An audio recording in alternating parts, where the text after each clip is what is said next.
Wednesday, May the 27th edition of the Carolina Weather Video. Meteorologist Matthew East here along with you. Let's start off with a look at the Avalon Pier web camera this morning here just prior to sunrise. That's a pretty scene there as you look out over the Atlantic Ocean. Temperature there at Kill Devil Hills at 71 degrees with a south-southwest wind that's relatively light. Yesterday, pretty warm day across the region, up to 88 in Charlotte, 90 in Columbia, 89 in Fayetteville and Raleigh, 85 in Greensboro, 78 yesterday in Boone, around the Triad viewing area, mid-80s.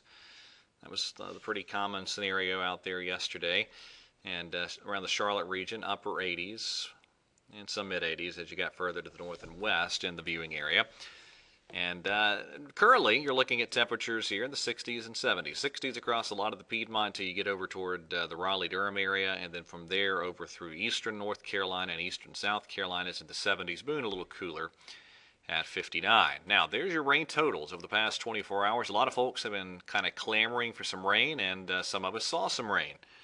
It moved into the Charlotte viewing area primarily yesterday evening, and then kind of fell apart as it moved into parts of the Triad area. Some big rain totals, though, through parts of Georgia and South Carolina over the past 24 hours. Now, let me show you what the radar perspective looked like over the previous 6 hours. Through the Triad area, you saw those decaying showers roll in.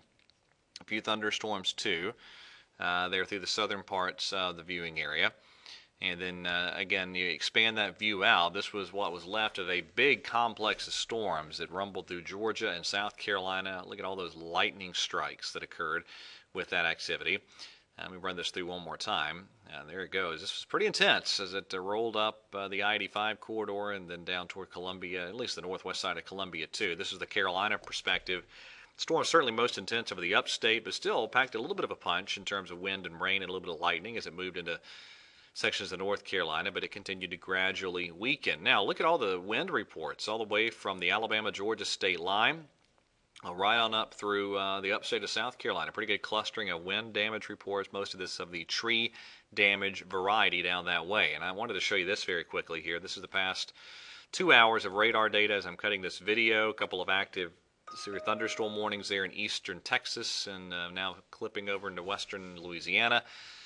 And we'll see if this can hold north of Houston. Those folks do not need another drop of rain really anywhere in that region right now. And so that's not a terribly good scenario with that slow-moving band of heavy rain. But at least it is moving. All right, it's a challenging forecast today around here. We have a soupy air mass that's left in place, and the modeling is having a pretty tough time keying on exactly where the best opportunity for showers or thunderstorms will be today. So I'm just going to kind of broad brush it today and go with the idea of scattered showers and thunderstorms, and there could be a lingering shower or storm into tonight. Highs in the 80s in most spots today. Tomorrow, I think we begin to ease back into a pattern where it'll be the mountains and the foothills that see most of the scattered showers and storms. But I think even out in the Piedmont, there could be a few showers or thunderstorms tomorrow. Highs, again, well up into the 80s. Friday, again, mountains, foothills, the best chance of showers and storms. Could be a couple of them to make it down into the Piedmont zones, with Friday's highs climbing a bit up to 90 in Fayetteville and Columbia. 80s in a lot of the rest of the region. And then the weekend, Saturday looks just fine. I'm going to go with a dry forecast for Saturday, and maybe only 1 or 2 showers or storms trying to slip in here late Sunday. But a lot of the weekend looks dry and very warm with highs well into the 80s.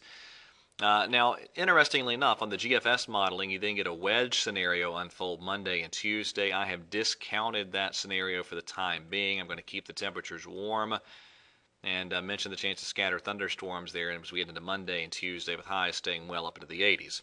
All right, that is it for today's edition of the Carolina Weather Video. Everybody have a wonderful day, and God bless.